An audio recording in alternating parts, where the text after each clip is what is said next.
you're doing the rosemary thing wrong, and your scalp, it knows.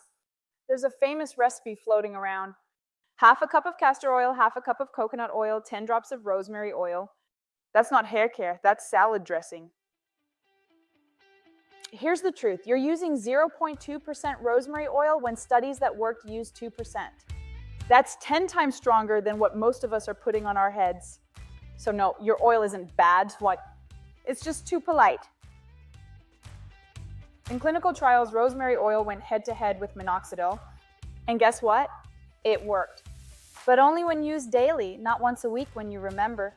These trials used 2% concentrations, applied every single day. Not as a self-care Sunday thing before wash day. Hair growth is a full-time job, not a weekend hobby, darling. Once a week? That's like texting your ex once a year and expecting a relationship. You need consistency. Try this simple, safe, and effective recipe of a 2% rosemary oil blend instead.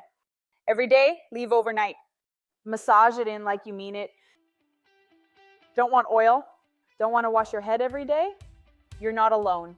Try the alcohol-based spray they used in studies. 2% rosemary oil plus 70% ethanol plus propylene glycol. Spray it, massage it. Walk away, clinically backed. No rinse, no greasy bun, no excuses. Before we talk safety, comment rosemary below and I'll send you the recipe that works. So safety. You can't just rub pure rosemary oil on your scalp like it's magic potion. It's strong, too strong. Would you pour bleach on your skin?